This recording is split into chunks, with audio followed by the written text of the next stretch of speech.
Olá, meus amigos, sejam bem-vindos. Hoje vamos de Kiso 11, vamos dar uma olhada nesse fundo, tirar todas as dúvidas, ver todas as expectativas, questão de distribuições, como é que está a situação atual, o portfólio, enfim, tudo sobre o fundo nesse que é seu último relatório gerencial. A gente começa aqui com um rendimento entregue de 7 centavos por cota, um dividend yield acima de 1%, 1,07 mais precisamente. Ele está sendo negociado nesse momento com deságio, né, 6,67. Lembrando, né, que a gente tem um fundo que investe em outros fundos, ele tem aquelas cotas em seu patrimônio, então você já tem um certo deságio nessas cotas e ele também está com deságio em relação ao seu valor patrimonial, ou seja, você tem aqui um exemplo daqueles famosos bidesconto de um fundo que você compra, onde vai ter outros fundos inclusos nele que você vai estar pegando desconto duas vezes, né? Tanto na cota dele como na cota desses fundos, e aí você tem aquele potencial de upside, né? Caso esses fundos voltem as cotas a subir, você tem um upside bem forte, você tem a taxa de crescimento aí bem forte.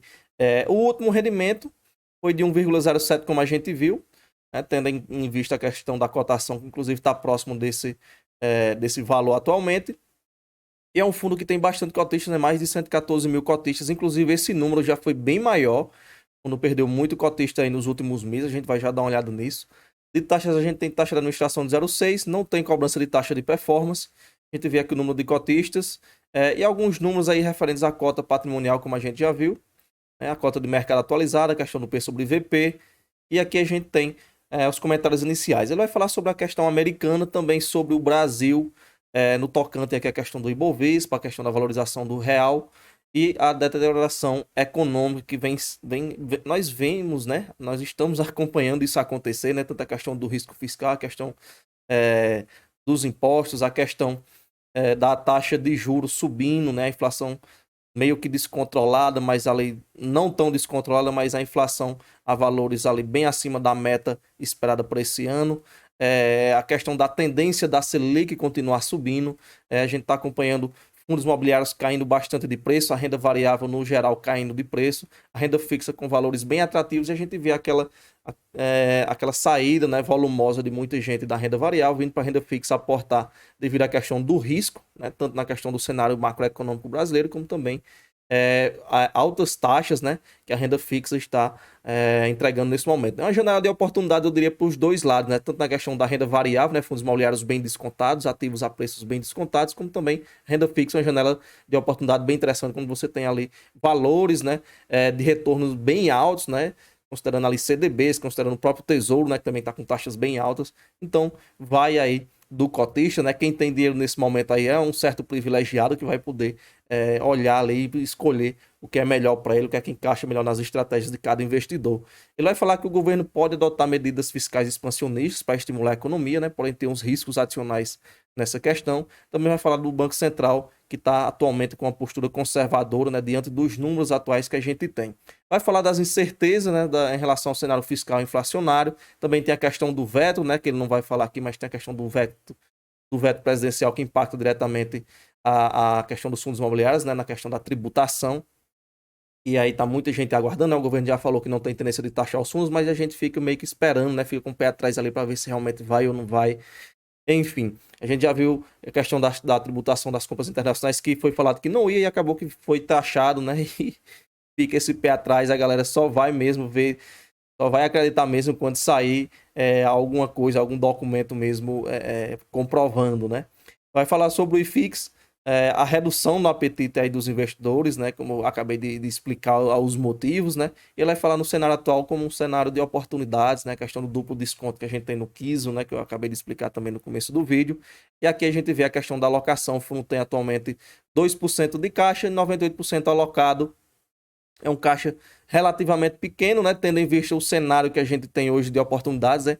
Eu até digo assim, a questão de fundos que tem alto caixa hoje, né? Como a gente viu, por exemplo, o relatório lá do CYCR, que tem um caixa bem alto, né? 19% de caixa.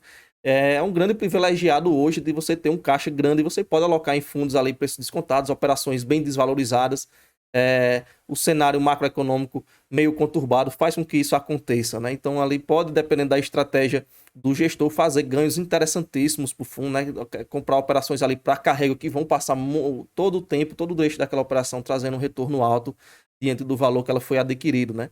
Já que a gente tem hoje a NTN-B aumentando, né, o spread da relação NTN-B, renda variável, tendo uma redução, né, NTN-B cada vez mais alta os valores, e aí você tem automaticamente uma desvalorização das outras operações, e aí faz com que os preços fiquem cada vez mais atrativos, né?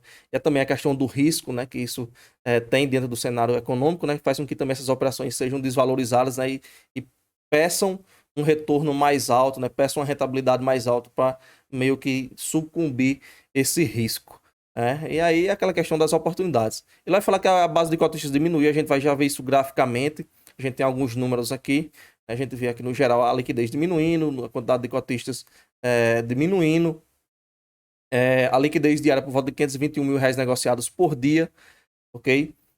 Tanto que se a gente pegar a liquidez diária aqui, pegando desde o início do fundo, é de 1 milhão de reais. E no último mês foi metade praticamente, né? Devido a essa redução. A gente vê isso aqui graficamente, né? Teve picos ali bem fortes, né? E aí nos últimos meses, né? Dezembro e janeiro principalmente, caiu forte o volume negociado. Aqui a gente tem a questão da distribuição geográfica, né? Das operações que estão dentro daqueles fundos, né? Vai estar bem espalhado praticamente quase todas as cidades, né? 4 mil cidades, né? Muita coisa, até porque são muitos fundos imobiliários, né? E os fundos têm muitas operações, então automaticamente vai espalhar aí Brasil afora. Aqui a gente tem a quantidade de cotistas que a gente já viu, e aqui a gente vê o crescimento e o decrescimento no número de cotistas, né? Chegou a 133 mil cotistas, hoje tem 114, uma queda de 19 mil cotistas dentro do intervalo de um ano, né? De janeiro 24 para janeiro de 25, queda bem expressiva, quase 20% de queda. Okay? Aqui a gente tem questão de alocação. O BTLG é a principal posição do fundo, seguido do KNHY e o MXRF. A gente vê que, no geral, aqui, pelo menos as primeiras colocações são fundos bem conhecidos, fundos tidos aí como fundos, digamos que robustos, né? Tem aqui a HGLG, HGCR, HGRU, XPLG, o Bresco, o VISC. Muitos fundos, o Canip está aqui, ok? Então é um fundo que, no geral, as grandes posições dele ali, principalmente 3% aí para cima, são fundos aí tidos aí como fundos bem tranquilos. Claro, um ou outro ali vai depender de cada cotista, um ou outro pode não gostar de alguns fundos, né? Até porque tem muito fundo. De alto risco, aqui a gente dando uma olhada rápida, a gente tem um Tegar, né, que a gente passou. Um outro fundo aqui, mas Tegar um peso de 2,3, ok? No geral, a gente não tem muitos aqueles fundos de papel com taxas muito altas. Vamos continuar aqui. Ele tem um total de 39 ativos em carteira. Tem o HCTR, né? A gente não sabe o preço que ele foi adquirido. É interessante. Tem um DEVA aqui também, né? Mas aqui já são as posições menores, né? Cadê o Tegar? Fundos aí com taxas já bem agressivas. Tem o VCJR, que tem taxas agressivas, mas é um fundo que não costuma ter problema em suas operações, pelo que a gente já acompanha aqui no canal, né? Mas tem umas taxas ali, middle risk, a high yield, okay? Mas no geral, os high yield mesmo, esses três, né? Tegar, HCTR, DEVA, Tegar é um fundo de desenvolvimento. No geral é isso. Aqui a gente tem o posicionamento, né? 32% do fundo está alocado em fundos de papéis. Temos galpões com 23%, shoppings com 13%. Aqui a questão por classe de ativo, né? Os fundos imobiliários 97%, 98%. Caixa dele atualmente 2,5%. Aqui a gente tem questão da Suno 30, né? Ele vai falar bastante sobre a Suno 30, porque é um índice que ele usa ali como parâmetro para escolher seus fundos imobiliários. Ele vai já falar sobre isso. Inclusive, ele tem exclusividade para usar esse índice, né? O Suno 30. E ele, inclusive, faz um comparativo, né? Do Suno 30 com o IFIX. O Suno 30 está ganhando do IFIX, né? Em alguns momentos ele perde. Mas o fundo Kiso tem ganhado dos dois, como a gente vê aqui em azul. À frente a gente tem a questão das distribuições e o yield, né? O yield vai estar bem alto, né? Até porque a cota caiu bastante, além da cota patrimonial ter caído, porque os valores das cotas dos FIIs que ele tem em portfólio também vem caindo de muito tempo. A cota vai caindo de patrimônio, a cota do mercado também vai derretendo e automaticamente você vai empurrando o yield, a força mesmo para cima, vai subindo muito rápido, como a gente está vendo. Então dá um yield bem alto, né? 1% ao mês, considerando ser um fundo de FOF, né? Tem a questão do risco, né? Que é um pouco mais mitigado, porque ele tem cotas de outros fundos, né? Para a cota dele, o valor patrimonial dele vir a derreter, seria o valor do mercado desses fundos no geral. Claro, tem FOF aí que o risco é bem alto, né? Assim, dependendo de como é que tá a questão da alocação, né? Logicamente, essa questão do risco é bem relativa, né? Isso fica bem claro. E até aproveitar para deixar um convite aqui, convidar você a ser membro aqui do canal por apenas R$ 4,99. Você vai ter acesso aos vídeos de forma antecipada. Tem a questão da participação em quadros do canal, tem a questão de conteúdos exclusivos. Tem um vídeo aí tá? Que só os membros têm acesso, por isso que eu convido você a ser membro. Você vai estar desenvolvendo seu conhecimento em fundos imobiliários mais rápido, e um valor simbólico, R$ 4,99, né? Não dá nem para comprar direito uma cota de um fundo aí, dependendo de qual for o fundo, né? R$ 4,99, troco de pão.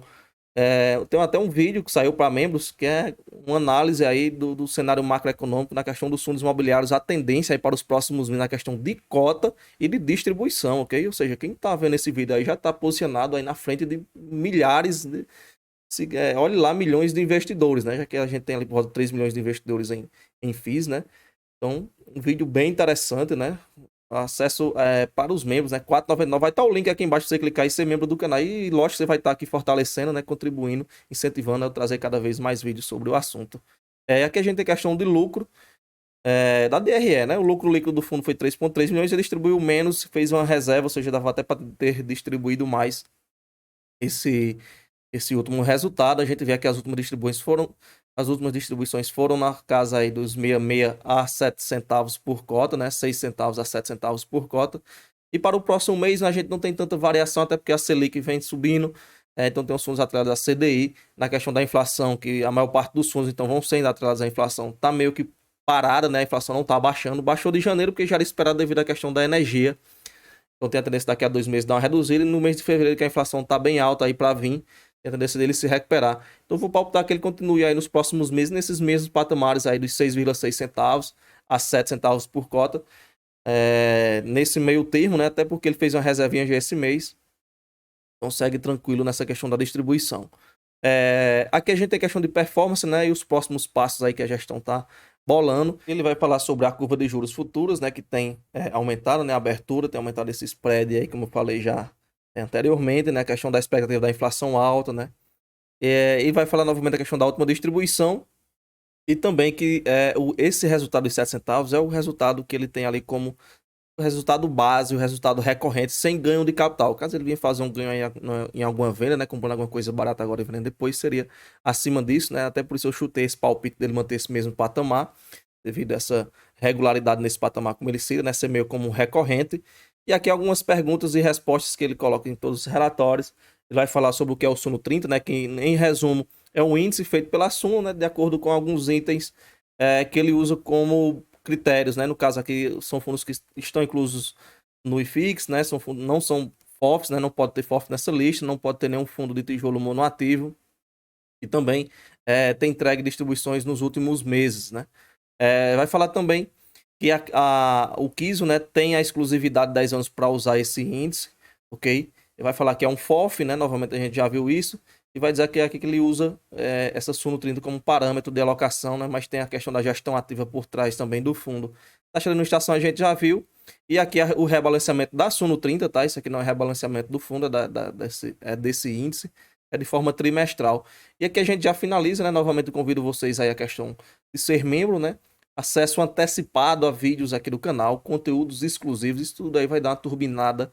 É um investimento que você faz de apenas R$ 4,99, né?